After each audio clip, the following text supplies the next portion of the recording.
This time, tayo po ay dadako na sa ating pong magiging pagsasalo-salo. Samahan po ninyo akong muli sa ating pong humigit kumulang 1 oras. And please bear with me sapagkat medyo ang aking pong throat ay affected. But I believe that the grace of God is still able, that the grace of God is sufficient, and I am very sure na tutulungan po niya ako sa aking magiging pagbabahagi ng kanyang salita. Okay? So tayo po ay magbibigay pansin sa salita po ng Diyos sa Revelation chapter 2. I would like to request everyone, kung kayo po'y merong mga Biblia, pwede nyo pong buksan ang inyong mga Bibles, Revelation chapter 2, at ang aking pong magiging pagbasa, I'll be reading verse number 8 hanggang sa verse number 11. Revelation chapter 2 verses 8 to 11, and unto the angel of the church in Smyrna write, these things said the first and the last, which was dead and is alive. I know thy works, and tribulation, and poverty, but thou art rich. And I know the blasphemy of them which say that they are Jews and are not, but are the synagogue of Satan. Fear none of those things which thou shalt suffer. Behold, the devil shall cast some of you into prison, that ye may be tried, and ye shall have tribulation 10 days. Be thou faithful unto death, and I will give thee a crown of life. He that hath an ear, let him hear what the Spirit said unto the churches. He that overcometh shall not be hurt of the second death. Let us go to the Lord in prayer. Our gracious, loving Father, thank you so much for this wonderful day. Thank you for this beautiful morning. And thank you for the privilege and for the opportunity, even for the freedom of hearing and studying thy word. I pray, O Father, that you will continue to give me wisdom. May you guide me, O God, and reach the heart of the people as they listen to your message. Empower me, Lord. Empower me. Thank you so much for the opportunity to again share your message to your people. Bless us, O Lord, we pray. In Christ's most precious name. Amen. Amen. Okay, so ang binasa ko po sa inyo, actually po, sa Revelation chapter 2 ay nagbanggit po patungkol sa mga churches. Actually po, 7 churches ang binanggit po dito sa Book of Revelation. At bawat isa po sa kanila ay ating pong makikitang larawan ng mga churches sa iba't ibang panahon. At dito nga po sa ating magiging pag-aaral, medyo sa sentro po tayo sa church ng Smyrna. Para sa akin pong pangalawang pagbasa, for you to have better understanding, nais ko pong pakinggan nyo pong mabuti. Ang sabi po ng verse number 8, and unto the angel of the church in Smyrna write. So, angel is actually referring to the messenger, yung pong masasabi po nating mensahero na tinukoy po sa mga churches po yan. Ano po? At ang sabi po ng verse number 8 again, and unto the angel of the church in Smyrna write, these things saith the first and the last. Alam nyo kung sino po yung tinutukoy, the first and the last, which was dead and is alive. So yan po ay ang ating Panginoon. Ang sabi po ng verse number 9, I know thy works. By this, magkakaroon po tayo ng idea patungkol po sa kasaysayan, kalagayan po ng church ng Smyrna. I know thy works and tribulation and poverty, but thou art rich. And I know the blasphemy of them which say that they are Jews and are not, but are the synagogue of Satan. Ang paalala po niya sa verse number 10, fear none of those things which thou shalt suffer. Behold, the devil shall cast some of you into prison, that ye may be tried, and ye shall have tribulation 10 days. Be thou faithful unto death, and I will give thee a crown of life. So my encouragement to all of us this morning, especially to all believers, let us receive the crown of life. Let us receive the crown of life. If you can still recall and remember sa akin pong mga pangangaral, ang isa sa excitement dapat natin bilang Kristiyano ay ang nakatakdang panahon, the appointed time of God, that all of us will stand before our righteous judge. In 2 Corinthians chapter 5 and verse number 10, the Bible says, "For we must all appear before the judgment seat of Christ, that everyone may receive the thing done in his body according to that he has done, whether it be good or bad." Ang aking pong naging pagbabahagi po sa marami pong Kristiyano ay ang katotohanang may nakatakdang panahon ang Panginoon that all believers will stand before Him. Lahat ng totoong mananampalataya, lahat ng totoong Kristiyano, isang araw haharap po tayo sa ating pong Panginoon. And you know, ang isa sa exciting na magaganap po, ito po yung masasabi nating nakaka-excite na event, sapagkat naniniwala tayo na may panahon na babalik ang Panginoon, kukunin ang mga Kristiyano, and para po sa tamang arrangement, yung pong mga namatay na mananampalataya, ibabangong muli, yung mga natirang Kristiyano, aagawin, and then makakasama po ng ating Panginoon. Magkakaroon po ng tribulation dito po sa lupa, at magkakaroon naman po ng marriage at rewarding po sa piling ng Panginoon. At iyan po ang tinatawag nating Bema Judgment. Yung pong masasabi nating judgment seat of Christ. Ano po itong kalagayang ito? Ano po yung pangyayaring ito? Na ang lahat ng Kristiyano po haharap sa Panginoon upang magbigay sulit po sa Kanya. At ito po yung panahon ng pagtanggap po ng gantimpala. The reason why I am sharing you this message, these thoughts, because isa po ito sa binanggit po dito sa church ng Smyrna. Para sa akin po, naging way ng Panginoon to encourage them na bagamat sila po may tribulation, na sila po ay merong, magkaiba po yung tribulation na sinasabi ko. Ito po is about suffering. Yung tribulation na magaganap, yun po yung 7 years tribulation na binanggit po sa banal na kasulatan. But in this particular passage, ang tribulation po dito is about their suffering. Yung persecution, yung suffering. Yun po yung tinutukoy na tribulation po dito. Pero again, going back sa binabanggit ko po sa inyo, all of us believers will stand before the Lord to give an account to God, and then para po sa tinatawag nating rewarding time. Rewarding time. Kunin niyo po yung idea, Verse number 10, "Fear none of those things which thou shalt suffer. Behold, the devil shall cast some of you into prison, that ye may be tried, and ye shall have tribulation 10 days. Be thou faithful unto death, and I will give thee a crown of life." So ito na po yun. Kasi kahit to sa vision ni John, sa Revelation chapter 22, bago po sa pagsasara po, Revelation chapter 22, ito po yung last book, last chapter, na mababasa po natin. So verse number 12, "John, the beloved, in his vision saw that our Lord Jesus Christ is coming with haste." Revelation chapter 22 and verse number 12, nakita po ni John sa kanyang vision, the Lord Jesus Christ coming with haste. Ang sabi po, "And behold, I come quickly, and my reward is with me, to give every man according as his work shall be." I am telling you, brethren, mga Kristiyano, na sa buhay na ito, may mga hirap tayo, may mga sakit po tayo, pero sa tinatawag po nating programa ng Diyos, hindi lang po niya tayo aagawin, kundi tayo po ay kanyang gagantimpalaan, sapagkat isang araw, haharap po tayo sa kanyang hukuman upang tayo po'y magbigay sulit sa lahat po ng ating mga ginawa para po sa kanya. And again, in the vision of John, nakita niya na ang Panginoon ay bumabalik, at ang sabi po, "And my reward is with me."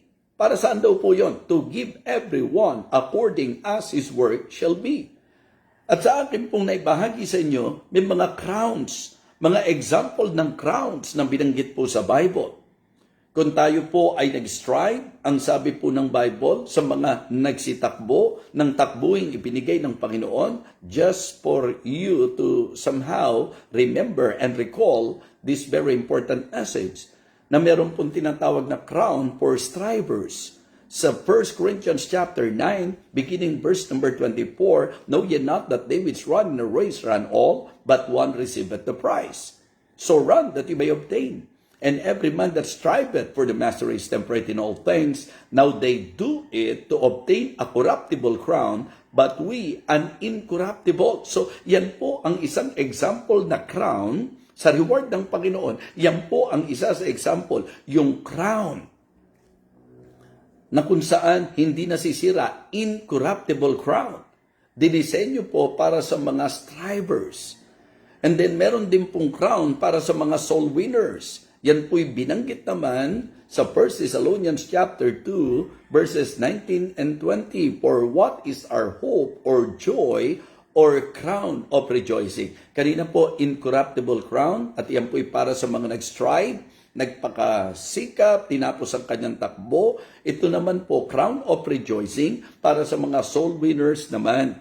Ito po yung nag-akay ng kaluluwa sa Panginoon. Ang tawag po doon is crown of rejoicing.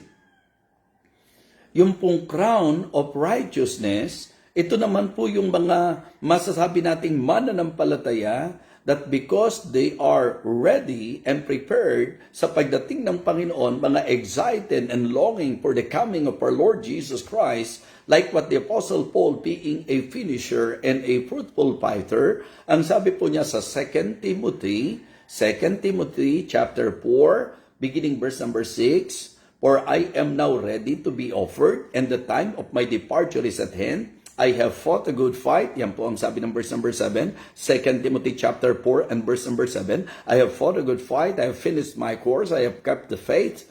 Kaya pagdating ng verse number 8, 2 Timothy chapter 4 verse number 8, henceforth there is laid up for me a crown of righteousness, which the Lord the righteous judge shall give me at that day, and not to me only, but unto all them also that love his appearing. And then sa mga pastor naman po, sa mga shepherds naman, sa mga tagapagturo ng salita ng Diyos, sa mga nag-aalaga ng mga mananampalataya o kawan ng Panginoon, meron naman pong crown of glory na binanggit. So kung kayo po'y nakikinig, ilang example na po ng crown ang ating pong binigyang pansin at tinalakay. Incorruptible crown, crown of rejoicing, crown of righteousness, and this time, crown of glory. When the Apostle Peter tried to encourage his co-elders, his co-leaders, ang sabi po niya in 1 Peter chapter 5, beginning verse number 1, okay, the elders which are among you exhort, who am also an elder and a witness of the sufferings of Christ and a partaker of the glory that shall be revealed. Ang sabi po niya sa verse number 2, feed the flock of God which is among you, taking the oversight thereof, not by constraint, but willingly, not for filthy lucre, but of a ready mind, neither as being Lord over God's heritage, but being example to the flock. So, the Apostle Peter reminded his co-elders to feed the flock of God and to oversee them. And then, pinaalala pa po niya, ang leadership dapat not by force, dapat willingly, not for filthy lucre, hindi sa kung ano ang pakikinabangan, hindi kung ano po yung makukuha sa tao. Dapat genuinely, you are taking care of the flock of God because you love the Lord and you love the flock that the Lord entrusted to you. So sabi po niya, feed the flock of God which is among you, taking the oversight thereof, not by constraint but willingly, not for filthy lucre but of a ready mind, neither as being Lord over God's heritage, but being example to the flock. And then in verse number 4, and when the chief shepherd shall appear, who is our chief shepherd? The chief shepherd is no other than our Lord Jesus Christ. Pag siya raw ay dumating, and when the chief shepherd shall appear, anong sinabi po ni Peter? He shall receive the crown of glory. Another crown. The crown of glory that fadeth not away. So meron pong crown of glory para sa mga nagpastor, na nagtapat, syempre pa, di po ba? Nag-alaga ng kawan ng Panginoon.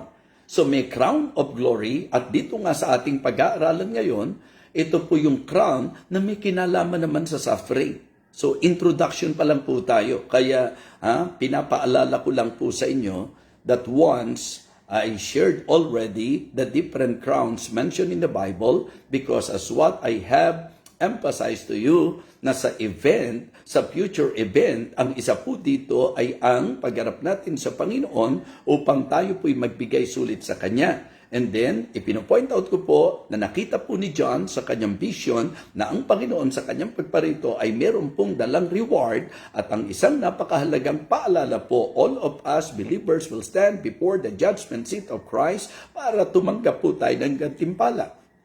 Excuse me. At sa gantimpala po, isa sa binanggit po, nabanggit ko na sa inyo yung incorruptible crown para po yan sa mga strivers. Yung pong crown of rejoicing para sa mga soul winners. Yung pong crown of righteousness, sa second coming po yan. Those who are ready and prepared sa pagbabalik ng Panginoon. Yung crown of glory, yan po sa mga shepherds, yung mga pastor na matapat na nag-alaga ng kawan na ipinagkatiwala ng Panginoon. Now this time, yung crown na may kinalaman naman po sa suffering. Sa lahat ng mga nagtiis at nagpakahirap, nagpakasakit alang-alang sa Panginoon, ang tawag po sa crown na yan ay crown of life. Yan po yung nabasa po natin na ginamit ng Panginoong encouragement sa Smyrna because of their sufferings. Sapagkat sila po ay talagang nakaranas ng matinding pasakit, ng matinding paghihirap. You know, sa Bible po, even our Lord Jesus Christ emphasized this very truth, that all believers in this world, you shall have tribulation, suffering, ang ibig sabihin. Diba? Ang sabi po niya, sa mundong ito, marami tayong mga kapighatian. Marami tayong sakit, maraming mga pasakit bilang mananampalataya. You know why? Sapagkat ang totoong Kristiyano, our citizenship is in heaven already. This world is not our home. Hindi talaga tayo dito na sa sanglibutan. Ang preparation na po natin, yung pong ating pong masasabi nating tiyak na patutunguhan because of the promise of our Lord Jesus Christ. So kaya nga importante po that believers be aware of this very thing na dito sa mundong ito may mga persecution talaga, may mga pressure talaga, may mga attack talaga ang devil. Now, the message that I would like to share is about receiving the crown of life. Yung bang ako at ikaw ay magkaroon ng eagerness na sa pagbabalik ng Panginoon, sa pagharap natin sa Panginoon, isa sa magandang tanggapin po natin ay yung pong crown of life sapagkat tayo po ay nagsuffer for the name of Christ. So let me tell you this, na hindi basta may suffering sa Panginoon na po. Because the Apostle Peter gave us an idea, very clear po ito, na sinabi po niya, dalawang klase po ang nagsasuffer. May mga nagsasuffer po for the name of Christ, pero may nagsasuffer po, mga kapatid, because of evil deeds, because of evil doings. Kaya nga, importante po na maintindihan ng bawat Kristiyano na yung suffering natin, make sure na yan ay suffering alang-alang sa Panginoon. Because you're doing the will of God in your life, because you're living for Him, and then the devil is attacking you, you are experiencing so many attacks of the devil in your life. Yun po yung sinasabi ko na sa mga ginagawa natin sa Panginoon, maaaring tayo po'y inuusig, marahil tayo po ay nakakaranas ng matitinding pagsubok, yun po ang ibig kong sabihin. Yung pong nagsuffer for the name of Christ. So, hindi po lahat ng nagsuffer tatanggap po ng crown of life. Ang tatanggap po ng crown of life ay ang mga nagsuffer alang-alang sa Panginoon. I remember the Apostle Peter when he said in 1 Peter chapter 4, verse number 12, Beloved, think it not strange concerning the fire trial which is to try you, as though some strange thing happened unto you. But rejoice inasmuch as ye are partakers of the sufferings of Christ. So, niliwanag po niya na talagang tayo raw po bilang Kristiyano, partaker tayo ng suffering ng ating Panginoon. Pero pinaalala po ni Peter na kung tayo daw po'y nagsasuffer alang-alang sa Panginoon, rejoice. Mga galak daw po tayo. Okay? Sapagkat ang banal na Espiritu, ang Espiritu ng Diyos, nagpapahingalay po sa atin. Pero yung paalala po niya, ang sabi po niya, but let none of you suffer as an evildoer, as a murderer, or as a busybody of other men's matter. Okay? So, hindi raw po tayo dapat mag-suffer because of evil doings. So, may mga suffering po kasi na konsekwensya ng ating pong mali at masamang ginawa. So, hindi yun yung suffering na pinag-uusapan natin. Dito po, katulad ng sa church ng Smyrna, sila po ay nagsasuffer because of the attack of the devil. Kaya, importante po ngayon na ako at ikaw ay magkaroon ng goal and to pray to God that one day when we will face our righteous judge, tayo po'y tumanggap ng tinatawag po nating reward. Particular, yung crown of life. So kaya yan po yung message natin. Receive the crown of life.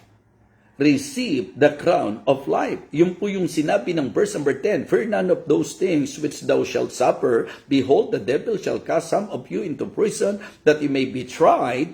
But ye shall have tribulation 10 days. Be thou faithful unto death, and I will give thee a crown of life. Alam niyo po, habang binabasa ko ito, may pumasok po sa isip ko yung sinabi po ni James. James chapter 1, please. James chapter 1 and verse number 12. Ang sabi po, blessed is the man that endureth temptation. For when he is tried, he shall receive the crown of life which the Lord had promised to them that love Him. So ito po yung binabanggit ni James. Yung binanggit po ng Panginoon sa church ng Smyrna, na sa kanila pong mga sufferings, tiisin po yan at magtapat daw po, and I will give thee a crown of life. So kaya ngayon po, that is my encouragement to all of you. Believers, ang akin pong encouragement sa bawat isa sa atin, because we cannot deny the fact that as we live in this present world, we are experiencing so many attacks of the devil.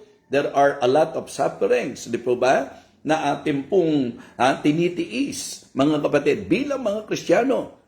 At yan po ang nagpapaging entitled sa atin sa crown of life na talagang dinisenyo ng Panginoon sa lahat ng magtitiis alang-alang sa kanyang pangalan. Sa lahat ng magpapakatapat sa kabila po ng kanilang mga suffering. So, again, our challenge, our message, and our encouragement this morning, okay, let us receive the crown of life. Ano man ang nararanasan mo ngayon bilang Kristiyano, maybe sinasabi natin, hindi biro ang nararanasan mo sa buhay mo bilang mananampalataya. Maaring tayo po dumarating doon sa point na nandiyan na po ang tukso ni Satan, na tayo po ay sumuko na wag na tayo magpatuloy, maybe because ang pakiramdam natin, hindi natin makakaya. But of course, it is good to be reminded, folks, that in reality, we cannot defeat the foe. We cannot defeat Satan using our strength. At naniniwala po ko that being human, it is but natural for us to be affected ng lahat ng mga po pwedeng maranasan po natin as we do the will of God in our lives. And that is the reason why we need to live by faith. We need to always trust the Lord. Hindi po ba? Pagtiwalaan po natin ang Panginoon. Now, punto na po tayo sa ating pong pinakamensahe. Let us receive the crown of life. So the first encouragement that I would like to share is that for us to receive the crown of life. Number one, let us pass the test. Maganda po na atin pong malagpasan, mapagtagumpayan po ang pagsubok. Mga kapatid, Panginoon na po mismo ang nagsabi na sa usapang Kristiyano, sa mundong ito, maraming mga tiisin. Marami pong mga mararanasan po tayo na hirap at sakit at pasakit na gagawin po ni Satan. The idea is very clear. Nung sinabi po ng ating teksto na talagang si Satanas talagang aatakihin po ang mga mananampalataya. And I believe no one can deny this very truth, mga kapatid. Because you yourself can attest to that you are experiencing so many attacks of the devil. Now, lagi ko po nililiwanag na kasi nga po sa James chapter 1, ginamit po yung salitang temptation sa konsepto po na ito po ay ang masasabi po nating attraction na ginagawa po ni Satan upang hatakin tayo palayo sa Diyos o dalin tayo sa ikasasama. Samantalang ang testings at saka ang trials po, ito po'y binibigay ng Diyos upang lumabas ang maganda sa atin at maging matatag at matibay po tayo. So, ating pong bigyang pansin, James chapter 1. Ang sabi po ng Bible sa verse number 2, My brethren, count it all joy when you fall into diverse temptations, knowing this, that the trying of your faith worketh patience. So, mga kapatid, mga kaibigan, sa ating ginagawang pag-aaral ngayon, nililiwanag ko po na bagamat ginamit po ni James ang salitang temptation sa verse number 2, again, balikan nyo po kung may Bible kayo. Ang sabi po niya, Brethren, count it all joy when ye fall into diverse temptations. And for you to understand kung ano po yung tinutukoy na temptation dyan, it is good to continue doon po sa verse. Brethren, count it all joy when you fall into diverse temptations. Talagang, diverse. Ang ibig sabihin yan, marami po yan, mga kapatid. Sari-sari po yan. Count it all joy when you fall into diverse temptations. Di po ba, marami po sa atin, yan ang drama natin sa buhay. Ano ba naman itong buhay na ito? Hindi na natapos ang problema. Napakarami talagang mga, di ba, sakit at hirap sa buhay nito. Yun po ang sinabi ng sulat ni James. Count it all joy when you fall into diverse temptations, knowing this, listen, knowing this, that the trying of your faith worketh patience. Mga kapatid, let me emphasize to you that if you will interpret the Bible according to his own interpretation, to its own interpretation, ang sabi po, count it all joy when you fall into diverse temptations. At para maintindihan natin kung ano po yung context, ano po yung sinasabi ng temptation, anong ibig sabihin po dyan, count it all joy when you fall into diverse temptations, yung kasunod po, maganda na magpaunawa sa atin kung ano po ang tinutukoy dyan na temptation. Knowing this, that the trying of your faith, diba?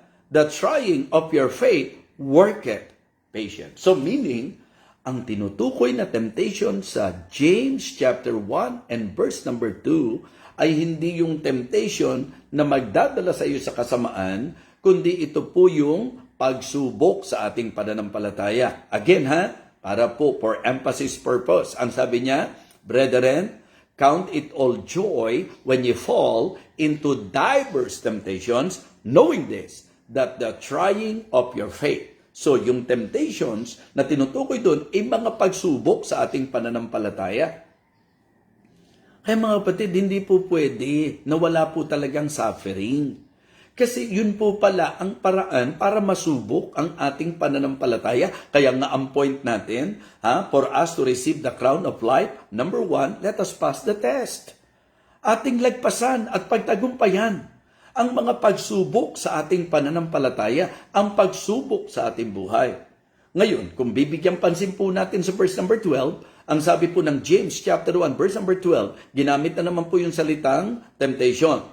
Blessed is the man, James 1:12, blessed is the man that endureth temptation. Tingnan nyo na naman ang kasunod. For when he is tried, he shall receive the crown of life, which the Lord had promised to them that love him.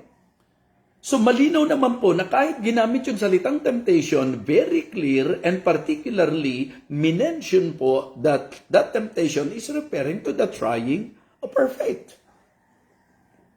Yung pagsubok sa ating pananampalataya. Ngayon, yung talagang temptation na gawa ni Satan, nasa verse 13 po yan.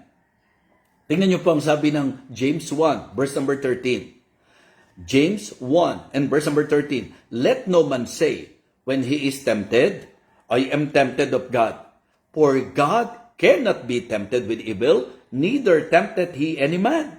Hindi nyo na po pwedeng sabihin, pagka kayo tinutukso, na ang context at ang idea ng tukso, yung concept, is about yung pong pang-attract sa ikasasama. Huwag nyo raw sasabihin, ang Diyos ang naghatak sa inyo dyan.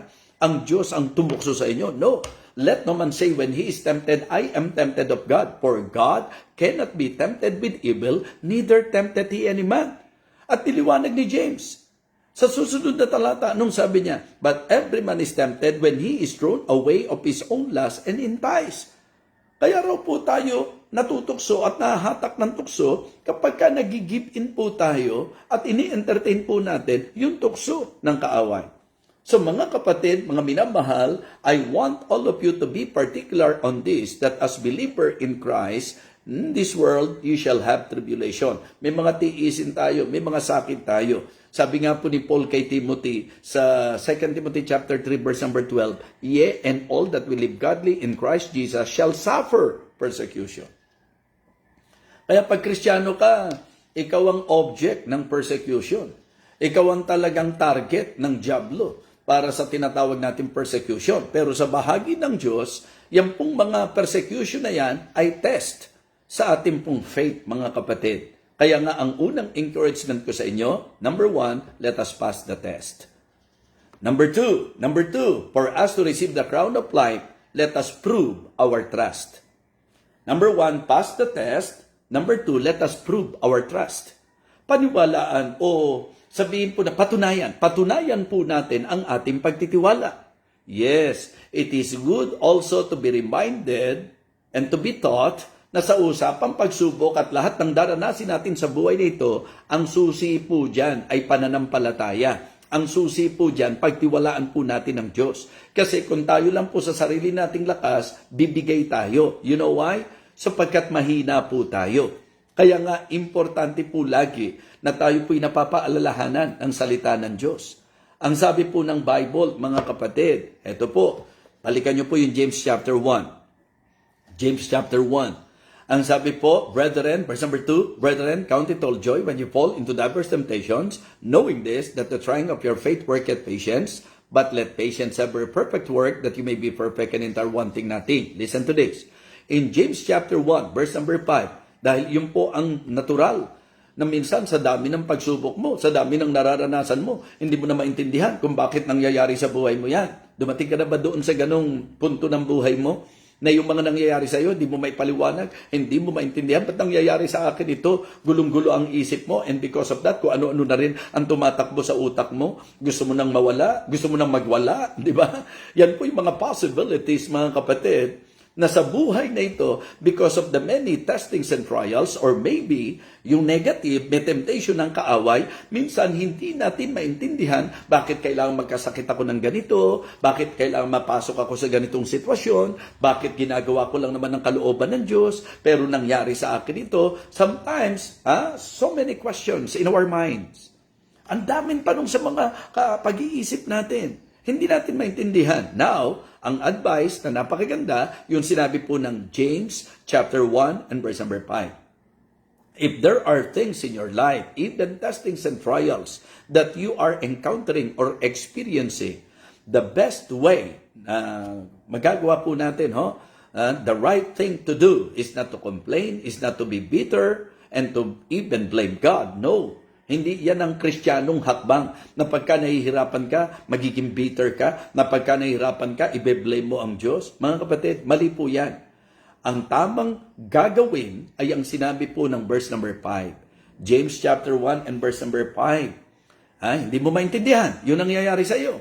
Bigat ang bigat ka. Hindi mo maipaliwanag kung bakit nakakaranas ka nung nararanasan mo. Gulong-gulo isip mo. Ang tama po mga kapatid, James 1:5.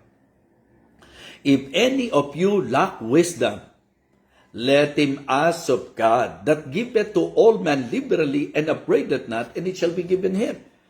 Kung hindi po natin maintindihan, mga kapatid, hindi po nangangahulugan na may kalayaan at karapatan na tayo na i-blame ang Panginoon. Mga kapatid, to question God is not right in what we are experiencing. To question God is not right. Pero kung yung question sa idea ng inquiring, walang problema. Ibig sabihin po, pag kami nararanasan ka, hindi mo alam kung bakit, ang sabi, if any of you lack wisdom, let him ask of God. Ibig sabihin, wala namang masama. Lord, ano po ba ang dahilan? Bakit ko po nararanasan ito? Bakit po ba ako nasa ganitong sitwasyon? Hindi po masama yan. Ang masama, yung bang idea na, Panginoon, Diyos ka, bakit mo ako pinabayaang magkaganito? Kung talagang nandyan ka, yun po ang wag nating gagawin. Even to the point of questioning the existence of God. Naku po, delikado po yan. That is the intention and the goal of the devil, for you to doubt the Lord and to disregard the Lord and to disobey the Lord and to depart from the Lord. Yan po ang pinaka-target po ni Satan eh. So kaya kapag kami nararanasan po natin, kung di mo maintindihan, di magtanong sa Diyos, Lord, ba't ako nagkasakit ng ganito? Ano po ang purpose mo? Ano po ang dahilan? Alam niyo, sasagutin po kayo ng Diyos. Diba? Ipapaalala niya sa iyo yung mga talata. Makakarinig ka ng preaching na katulad nito na magpapaalala sa iyo. So, if any of you lack wisdom, let him ask of God, that giveth to all men liberally and upbraideth not, and it shall be given him. Kung di mo maintindihan at lumapit ka sa Diyos, ipapaunawa ng Diyos yan. Kaya lang po, sa nararanasan po natin, paglalapit tayo sa Diyos, ang requirement po, faith. Sabi po ng verse number 6, di ba? Kasi sabi ng verse number 5, if any of you lack wisdom, let him ask of God that giveth to all men liberally and upbraideth not, and it shall. Tingnan niyo po ho, and it shall be given him. Pero sa kondisyon, tapos sinabi ng verse number 6, but let him ask in faith, nothing wavering. For he that wavereth is like the wave of the sea driven with the wind and tossed. For let not that man think that he shall receive anything of the Lord. A double-minded man is unstable in all his ways. Naranasan nyo na po ba yan? Na sa hirap na nararanasan nyo po at dinadaanan nyo, nag-pray kayo sa Panginoon, at nung nag-pray kayo sa Panginoon, pagkatapos noon, nag-aalilangan ka, masosolve kaya talaga yung problema mo, talaga kayo ang sasagutin ng Diyos. Pagka ganun daw po ang takbo ng isip natin, wag na tayo mag-expect, natatanggap tayo sa Panginoon ng anumang bagay. Why?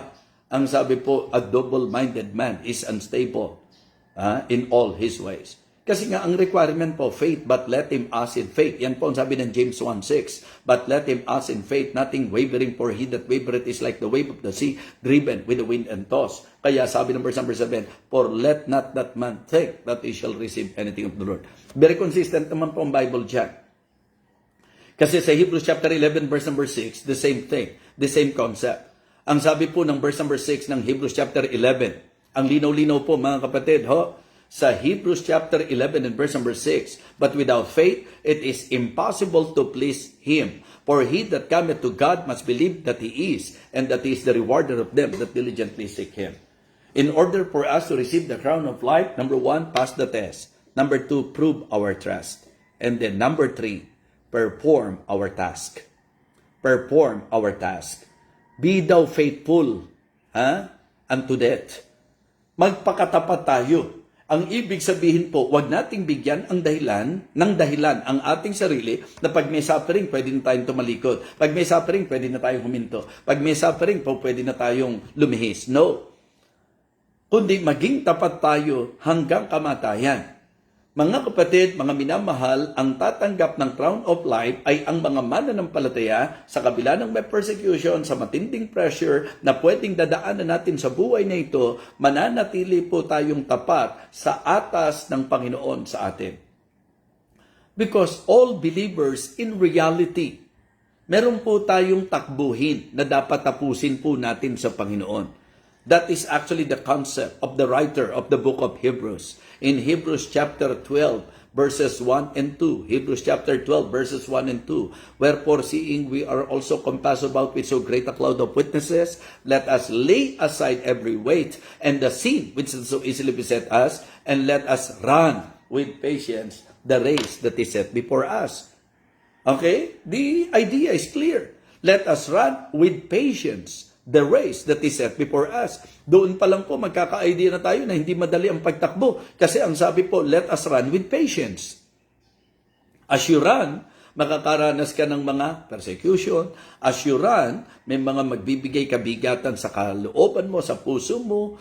May mga taong po pwedeng nagiging dahilan kung bakit affected ka, mga taong mainggitin, mga taong mapanira, mga taong uusigin ka. Ewan ko po, pero I believe nakaka-relate kayo sapagkat kasama po yan sa realidad ng buhay na may mga tao po na po pwedeng maging instrumento even of the devil para tayo po ay atakihin, para tayo po'y makaranas ng mga masasabi po nating ikabibigat ng loob. Di po ba? Meron ka bang ganyang sitwasyon na may tao na talagang para bang sa lakbay mo, siya yung nagdudulot ng sama ng loob sa iyo, 'di ba? Siya yung kahit wala ka namang ginagawa, makikita mo na talagang maring dala ng inggit or yun na nga po kilos ni Satanas. So mga kapatid, mga minamahal, yun ang punto. Kaya pala ang sabi ng writer, let us run with patience kasi meron talagang mga kailangan tiisin mo habang ginagawa mo ang kalooban ng Panginoon. Let us run with patience the race that is set before us. At ang susi nga raw po, di ba? Verse number 2, paborito ng marami, looking unto Jesus, the author and the finisher of our faith, who for the joy that was set before him endured the cross, despising the shame, and is sat down at the right hand of the throne of God. So mga kapatid, mga minamahal, Ano man ang mangyari, ano man ang persecution natin, ano man ang panggugulo ng diablo along the way, ang kalooban pa rin ng Diyos, may katapatan, tapusin natin ang ating takbuhin.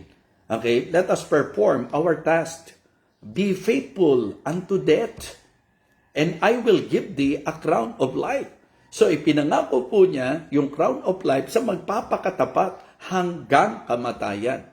So kaya mga Kristiyano, napakaganda po nitong tinalakay po natin because I believe all of you can relate to this message. Because along the way, on our journey, we are encountering like problems, attack of the devil, mga sufferings dito sa mundong ito. Pero ang dapat po, para tayo po'y maging entitled, para tayo po ay tumanggap ng crown of life, pagharap natin sa ating pong righteous judge, sa ating faithful Lord, para tumanggap tayo ng crown of life, ano yung tatlo? Pass the test, prove our trust, and perform our task. Be faithful unto death, and I will give the crown of life. Blessed is the man that endureth temptation, for when he is tried, he shall receive the crown of life, which the Lord had promised to them that love him. How about you this morning? Kamusta po ang presenting nararamdaman mo ngayon? Kamusta po ang presenting sitwasyon mo ngayon? Are you experiencing trials, testings, or sufferings? Huwag daw tayong magulat. Huwag daw po tayong magtaka sapagkat sa mundong ito, marami talaga tayong sakit, marami tayong hirap. But the good thing is that the Lord Jesus Christ said, "Be of good cheer. I have overcome the world." So the best thing that we can do is to put our trust in the Lord. Pass the test. Patunayan natin ang ating tiwala sa Diyos. Prove our trust. And let us continue to perform the task.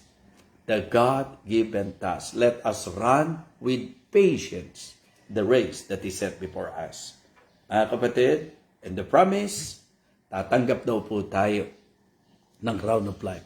Ang promise, bibigyan niya tayo ng crown of life. Mga kapatid, mga kaibigan, mga mananampalataya, let us receive the crown of life. Let us pray. Our gracious, loving God, our Father in heaven, we would like to again thank you and praise you for talking to us this morning. Thank you for the message. Thank you for this very important reminder. Totoong-totoo po sa buhay namin na marami pong mga sakit, hirap, mga atake po ng kaaway, maging sa maliwanag na konsepto ng pagtuturo ngayon, mga pagsubok sa aming buhay, na ang gusto mo po, mapagtagumpayan namin, na ang kalooban mo po ay ang patunayan namin na may tiwala kami sa iyo, na talagang ang aming pong pagtitiwala ay sa iyo, Panginoon. So Lord, we pray that you will continue to work in our lives. May you help us, O Lord. May you always strengthen us, particularly sa amin pong mga spiritual battles. Lord, thank you po sa mensahe na aming napakinggan.